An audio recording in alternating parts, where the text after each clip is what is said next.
Hey guys, today we will be talking about the basics of stock, and if you will stick with us to the end of the video, you can get to know about some of the strategies that can be used while trading in stock market. So first, let's try to understand the meaning of share. A share represents a unit of ownership of a company issuing share.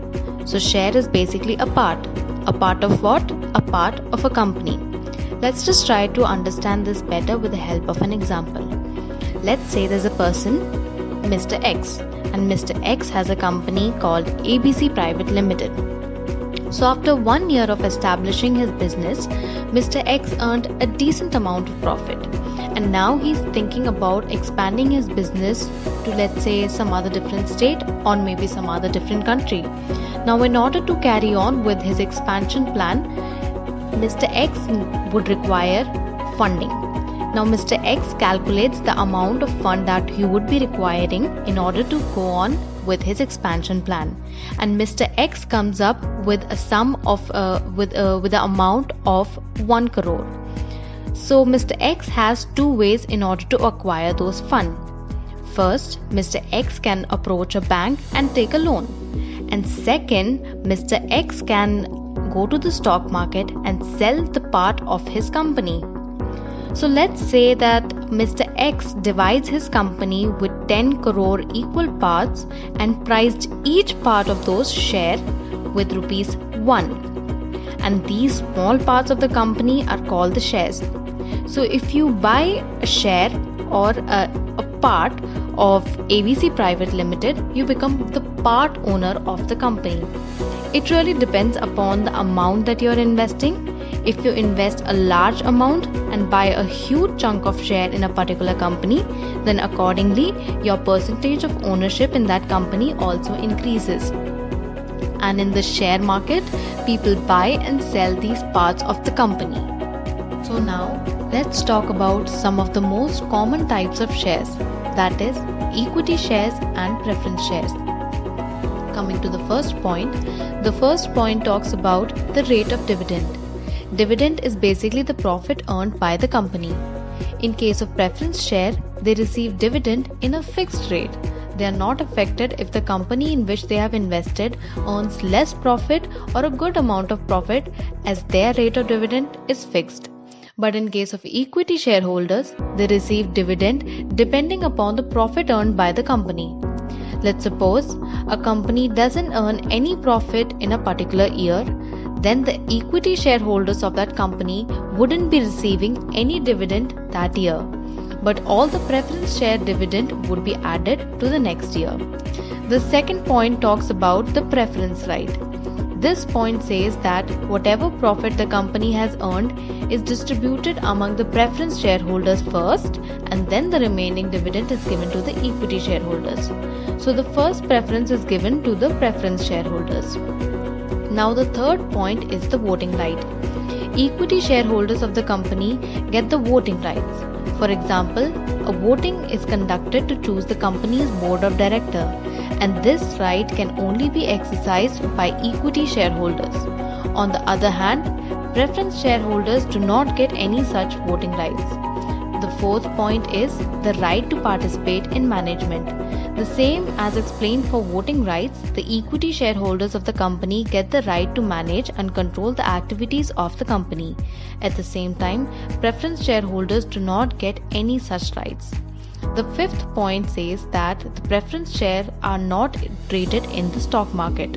So, the chances of such shares price to increase or decrease is very low. On the other hand, equity shares are traded in the stock market. So, the increase or decrease of price of such shares depends upon the demand and supply of such shares. Hi guys, I'm Prithika and I'll be talking about the characteristics of shares. One of them being ownership rights. This includes voting on important matters of the company and participating in the profits. High profit potential.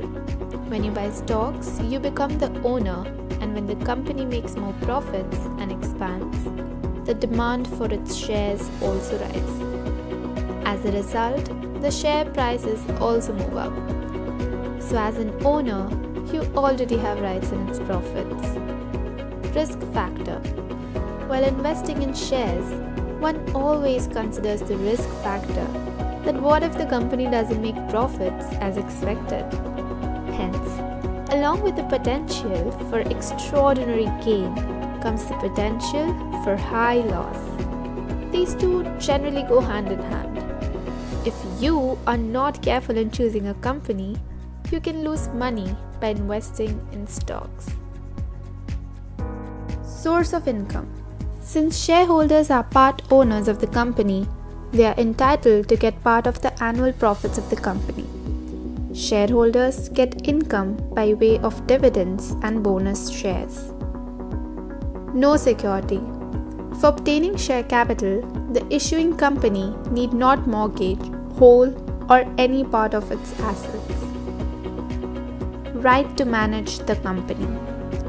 Holders of shares are the owners of the company. The ownership confers voting rights to its shareholders. It is they who appoint directors for administration of the company. Being owners of the company, shareholders have to bear all risks of business losses. Freedom to transfer shares. Shareholders have right to sell shares to any person they like and invest the proceeds in some other organizations. Permanent capital. Shares bring in permanent capital which financial managers can utilize during the lifetime of the company. If a shareholder wants to get back his money invested in the company, he can do so by selling his shares to others, as he is authorized to transfer shares under the Companies Act 1956. Some of you might be wondering, why shares? Or what is the logic behind investing in shares? So let me tell you what are the two most common and important reasons behind investing in shares. Number 1, dividend earning. Dividend earning is dependent on the company's profits. When a person buys stocks of a company in share market, they become eligible for proportionate claim in company's earnings. In other words, these people are proportionate owners of a company. Now suppose a company has total 10,000 shares in the share market. Out of these 10,000, you own 100 shares. It means you have ownership claim of 0.01% of company's earnings. If this company is generating rupees 1 lakh per year as profit, then your claim will be 1,000 per year. So when a company distributes its profits among shareholders, it is called as dividend distribution. A company may not distribute 100% of its profit to shareholders. They may also decide to retain a portion of profit to fund company working capital and growth. Second, to claim capital appreciation. Capital appreciation is dependent on growth of company's assets and earnings. When companies do business, its objective is to generate and grow its earnings. The rate at which company EPS grows, that is earning per share, it's most likely that its market price will also appreciate in same speed. This appreciation of market price of share is called capital appreciation. Now suppose you bought stocks of a company at market price of rupees 100 per share, that is EPS rupees 10 in year 2020. In year 2023, when market price of this stock rose to rupees 210 per share, that will be EPS rupees 20, you decided to sell. In this case, your capital appreciation will be rupees 110 per share. And we found this out by subtracting 210 by 100. Hi guys, this is Aditi and I'm going to be talking about the nature of shares and strategies for risk-averse investors as well as high-risk investors and how they can invest in the stock market to gain high returns. The nature of shares. Shareholding is a complex system of joint ownership. The shareholders jointly own the company. In a way, a share is undoubtedly a movable property in the same way in which a bale of cloth or a bag of wheat is a movable property. Such commodities are not brought into existence by legislation, but a share in a company belongs to a totally different category of property. Hence, it is incorporeal in nature and it consists merely of a bundle of rights and obligations. Shares of a company, thus, are movable property and are transferable in the manner provided in the Articles of Association of the respective company. Strategies for risk-averse investors. There are many ways risk-averse investors can safely invest in the stock market and still gain a considerable return on their investments. Following slides explain a few strategies for the same. The first strategy is to invest in preference shares. Investors with low risk appetite should reduce their exposure to equities. They should avoid investments in the small and mid-cap companies. Thus, it is advisable that such investors invest in preference shares since these shares entitle the holder to a fixed dividend and income. Investors may also invest in ESOP, which is the Employee Stock Ownership Plan, where a company's employees own shares in that company. Hence, some investors may also take advantage of the same. Such stocks can then be held for long term in order to gain valuable returns on such shares. The third option is by far the most popular strategy applied by investors who are risk averse. This is the blue chip stocks. A blue chip stock is a huge company with an excellent reputation. A blue chip stock typically has a market capitalization in the billions and is generally the market leader or among the top 3 companies in its sector. It is also more often than not a household name, that is, it is the most popular brand in its sector. While dividend payments are not absolutely necessary for a stock to be considered a blue chip stock, most blue chips have long records of paying stable or rising dividends. Hence, it is a safe option for risk-averse investors to invest in such stocks, given that they will be guaranteed a fixed income at the end of the time period. Another option for risk-averse investors is delivery trading. Risk-averse investors could engage in delivery trading wherein the stocks you buy are added to your Demat account. They then remain in your possession until you decide to sell them, which can be in days, weeks, months, or even years. Thus, if you believe in the fundamentals of a company and the business and believe that the company will perform well, you can get the benefit by remaining invested in that stock. Since there is no time limit to how long you can possess the stocks, these stocks can then be held for long term in order to gain returns. This option is also safer than intraday trading. The risk in delivery is comparatively lower than intraday, where the profit and loss are booked the same day. The fifth option is futures contract. Futures contract is a standardized legal agreement to buy or sell something at a predetermined price at a specified time in the future. By specifying the time as well as the price, this eliminates the risk of losses due to unfavorable price changes. Hence, it also helps in hedging of funds, and hence, this is a great option for risk-averse investors. Another great option for risk-averse investors is options contract, specifically the put option. An options contract offers the buyer the opportunity to buy or sell, depending on the type of contract they hold, their underlying assets. Unlike futures contract, the holder is not required to buy or sell the asset if they don't want to. Therefore, there is no obligation to buy or sell the asset. Rather, there is a right to buy or sell the asset whenever they want to. Thus, options are generally used for hedging purposes but can also be used for speculation.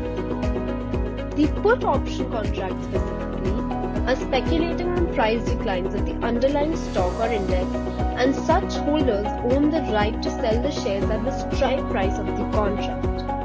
Thus, if the share price drops below the strike price prior to expiration, the buyer can either assign shares to the seller for purchase at the strike price or sell the contract if shares are not held in the portfolio. Hence, if the investor feels anxious about his asset at a given strike price, he can sell it as soon as the asset hits that price. Strategies for high-risk investors. There are many ways high-risk investors can invest in the stock market and expect huge returns with high risk along with it. Following slides explain a few strategies for the same. Number 1. Equity shares. The most popular strategy exercised by investors is equity shares. By investing in equity shares, one can expect huge capital gains, especially if it is a blue chip stock. However, there is also high risk of incurring capital losses or earning no dividends at all for consecutive years on end, and hence, this makes equity shares risky. Number 2. Pink sheets or penny stocks. Pink sheet listings are companies that are not listed on a major exchange like the New York Stock Exchange or Nasdaq. The majority of stocks sold over the counter are low-priced penny stocks, meaning that they trade for less than $5 per share. Because they do not charge the high listing fees of the large exchanges, the pink sheet transaction costs are usually lower. Hence, these low share prices can leave room for expansive share appreciation if the company succeeds. There are several risks involved in trading pink sheet stocks, which include less regulatory oversight and a lack of liquidity. Number 3. Intraday trading. Day trading usually refers to the practice of purchasing and selling a security within a single trading day. If one can actually master the art of day trading, he or she can yield heavy profits from the same. But due to the volatility of market forces, day trading becomes a risky avenue for investors. Number 4. Spot trading. A spot trade refers to the purchase or sale of a foreign currency, financial instrument, or commodity for instant delivery on a specified spot date. Thus, investors can gain significantly from such foreign trades and also benefit from speculation. Hi guys, I'm Shreya and I will be talking about mechanism of share, under which we have issue mechanism. The first point is public issue through prospectus. A prospectus is an invitation for subscription for the investing public. It is a direct offer by the company to the public. The key feature of this is it is a simple way of issuing shares. Second, wide distribution of shares is possible. Third, floating cost, administration cost, publicity cost, and legal cost are higher. The second point is offer for sale. The company does not offer shares directly to the public. It sells its shares either by issuing house or stockbrokers firm. Sale of securities are done in 2 stages. The first stage is the issuing company makes an en bloc sales of securities to the issuing house at an agreeable fixed price. The second stage involves reissuing of securities by issue house to the ultimate investor at a higher price than purchasing price. The difference between the sales and purchase price of issue house is known as turn. Next point is right issue. A fresh issue of shares by an existing company to its existing shareholders in proportion to the number of shares already held by them is known as right share. Only companies whose shares are already listed can make right shares. It is offered at an pro rata basis. Next we have bonus share. It does not result in raising fresh capital. It is merely a conversion of existing reserve and surplus into share capital. It just represents a book entry subject to a certain rules and regulation. Total resource base of the company does not change, nor it results in entry of any new shareholders in the company. Next, we have IPO through a secondary market. Here, the broker places an order on behalf of client through a special window on trading terminal. After finalization of allocation, brokers are advised to inform the allottees. Successful allottees submit the application form and the amount payable through the broker to the clearing house. Subsequently, the share would be delivered to the investor by crediting the depository account in the name of investor. Last, we have book building. This method is also known as price discovery through book building process.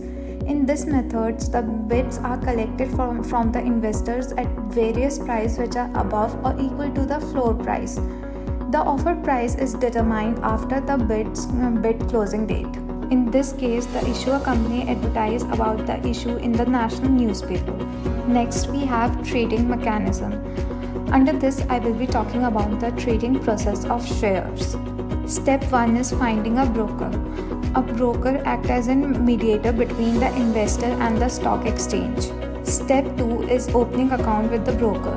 Having selected a broker, it is now time to open an online trading account with the broker. Step 3 is placing the order. After the account is opened successfully, a notification will be provided by mail or message. After that, the investor can begin trading as per his or her wish. Step 4 is executing the order. The orders are executed by the broker on behalf of the client. Step 5 is preparation of contract notes.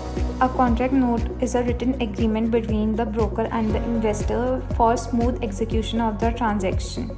Last step, step 6 is contract settlement. The settlement is done by the clearing agency which functions in each stock exchange. Next, I will be talking about different types of shares. Shares can be mainly divided into two types, preference shares and equity shares. Preference shares are further divided into four parts. First one is dividend, which is further divided into two categories, cumulative or non-cumulative. Second is participation, which is further divided into participatory and non-participatory. The third category is redeemability, which is divided into redeemable and non-redeemable shares. The last category is convertibility, which is divided into convertible and non-convertible preference shares. Next, we have equity shares, which is divided into two categories. First, with uniform rights, second, with differentiable rights. Hi everyone, I am Shivansh Garg, and in the following slides I am going to explain the practical usage of the share market investing using the case study of one of the most successful investors of all time, Warren Buffett. With an estimated net worth of $80 billion to this date, he has shared his methods for investing. Having bought his first stock at 11 years of age and having $53,000 to his name at 17, he sure knows a thing or two about this market.